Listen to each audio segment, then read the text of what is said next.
Hello, I'm Steve. Welcome to the Patio Heat channel, where we provide visual concepts of infrared heating as well as tips for outdoor comfort. Send your request into designs@patioheat.com for your personalized recommendations. Our one-on-one customer support helps you make the best decisions for your applications. We strive to earn your business. Visit our patioheat.com website for sales and more information. Now let's get heating. All right, so we have this residential patio. Let's go ahead and look at the overall dimensions that I have. And so overall dimensions I have here are roughly about 23 feet, 10.5 inches from the outer edge here to the wall. And then I have 24 feet from the outer edge here to this wall here. Also, I have the bottom edge of, I'll call it the eave here, at about 10 foot 10. And that would be true with the I'm not sure if this is truly a beam or what this is here. So this is the beam, I guess, here, but that's the bottom edge there. Also, the apex or the top of the ceiling up here, you can see I have that at 19 foot 3 and 1/16. The inner edge from here to here is 21 feet 1 inch, and I think that's about it. So let's go ahead and look at what we can do. So first of all, the square feet that I have here is approximately 576 square feet. And it's probably adding this little ledge over here. So you might take off I don't know, maybe 100 square feet off of that, or something of that nature. But in any case, it calls for approximately 172,800 BTUs in order to heat up this whole entire space properly. The other thing you should note is that a Sunpack is about 34,000 BTUs, and that would call for 5 units of the Sunpack, and a Infratech CD model 6024 would be approximately 20,000. I think it's 20,645 BTUs. So that would call for about 8.4 units in order to heat this whole entire space properly. So what I wanted to do is also kind of show maybe a reduced amount of space here. As you can see, I just have this as a sitting reclining space here. This green zone here is 75% reduced of that space, and so that calls for, that would be a 322 square foot area, calling for 96,600 BTUs, or 4.7 of the CD 6,000 watt units rather, and 2.8 of the 34,000 BTU gas unit. And so just keep that in the back of your head here, because we're going to use a lot of units if we were to heat the entire space here properly. And that's not something I'm going to actually try to recommend. So first of all, let's go ahead and look at what electric heaters would look like. I am using 4 of the 6,000 watt units. I want to first of all state that using the unit, I have it on the vertical surface here mounted, and I have it at a 25-degree tilt from straight down 25 degrees up. And the reason I'm doing that is because of the fact that I'm trying to get the heat down, to this area right here. Pushing the heat out to the center isn't going to perform very well. So if this space is occupied here in the middle, this isn't something that's going to work properly. So yeah, 25 degrees. Now on a vertical surface, the reason I have it at 25 degrees and not 30 degrees is because there's open space over here, so it allows me to do that. But if this was a straight down wall, then the 30-degree maximum tilt would be something that you'd have to use. Now the bracketry, you can see you may have to manipulate this punched in hole here that they have to allow that 25-degree angle, because you have a bolt that goes through here, and then you have another bolt that locks it into its position, and they're all pre-made as far as their true. You can see here there's all these different punch marks here, and that would allow for that true 30-degree tilt. So you need a minimum of 12 inches on top of the unit when mounted like this at an angle. And yeah, so that's one thing just to consider.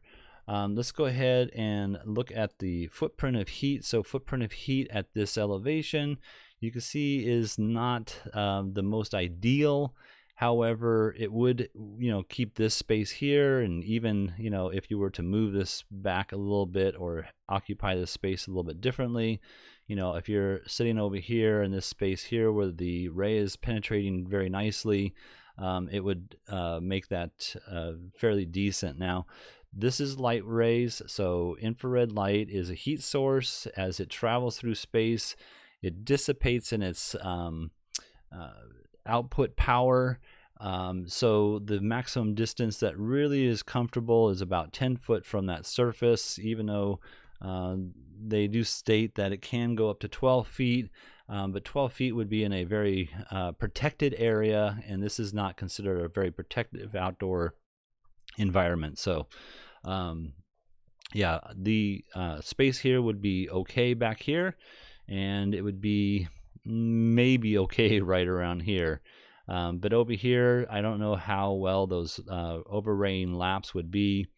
I find that generally if this heater is placed on a wall, let's say, that the maximum that you would really feel the warmth is about 8 foot out. So this is an 8 foot out mark, and then going down to the ground here, this would be the maximum amount of space that you'd really feel any of the warmth from that output of the heater. So yeah, this is probably not my favorite application as far as utilizing these units. Now, you could move the units down. So let's go ahead and try that. If we were to move the heaters down and actually place them on the beam below, we'd have to do two different things. We'd have to, number one, bring the heater down to the bottom edge here, and then you can see here that we need to move the units up against that beam, and then move these units also against the beam separately. So let's go ahead and give that a try. And now you can see the footprint of heat is penetrating the area a little bit better. So I would say that you would feel the warmth a little bit better if you were actually to place it on the beam. Now, the other issue is in reference to what is the actual clearance. I don't know that you could actually utilize this as a clearance. So that's 7.5 inches. Placing at the bottom edge of this beam. Let's just go ahead and see what I actually have that beam at. So I have it at 9 5/16 in height. So mounting it at the bottom edge of the beam should be okay. However, the manufacturer does state two different things about a 30-degree tilt, and they state that if it's on a vertical surface, it needs to be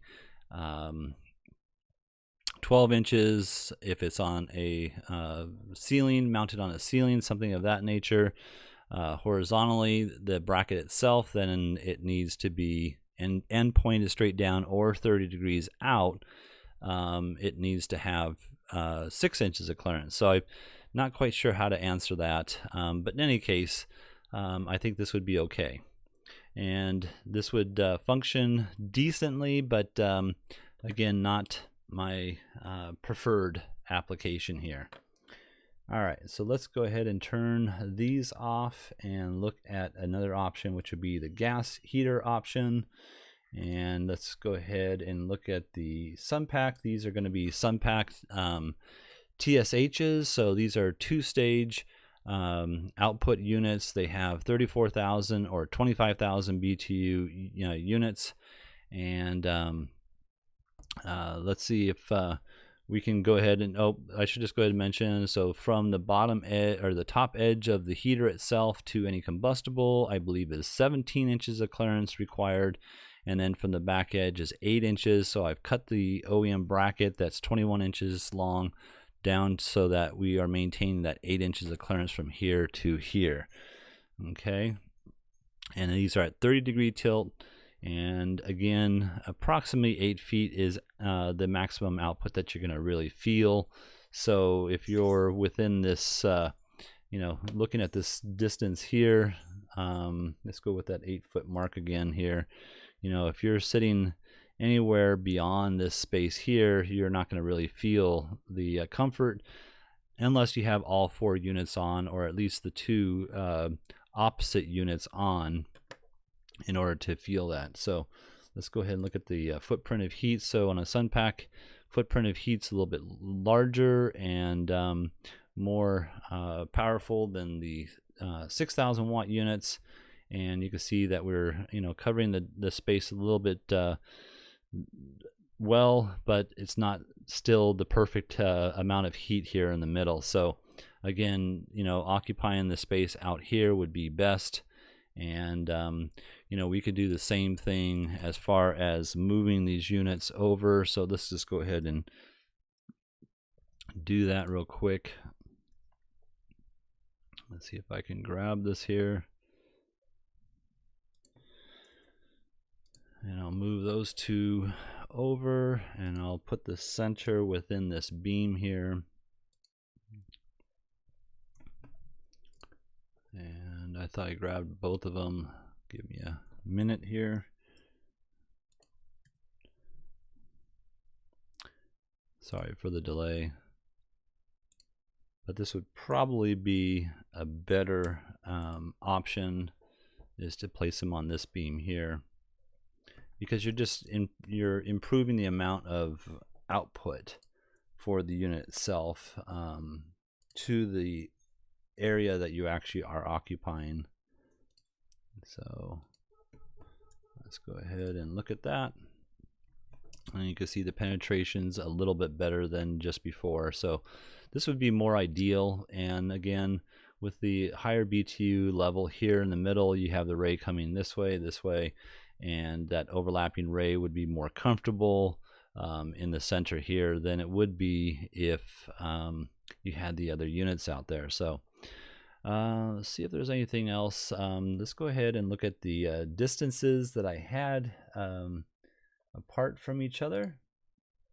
And you can see what I've done is taken the center point of the patio, and I moved each heater 5 foot center to center. So we have a 10-foot center mark on the units. And then you can see this unit here is 7 foot centered off the wall, and this is 7 foot centered off this wall, and the same is true on the other units over here, as well as the electric unit. So in any case, I think this would be the more preferred application in my opinion. And yeah, I think this would be much better than the electric units because of the higher output of the units itself. Also, the TSH is, like I said before, if I didn't mention this properly, you can change the output from 34,000 to 25,000. You need a duplex switch on the wall in order to accomplish that, and you would have to have one for each unit to do them separately. So all right, well, I hope this has helped. If you're looking for some assistance with your outdoor heating application and you would like us to review your plans, please send your information into designs@patioheat.com. I'm Steve. Please tap that like button if you find this video useful. We don't advertise, not monetize. YouTube does not promote our channel in any way unless we receive a thumbs up from our viewers. We thank you so much for doing that. Have an excellent day.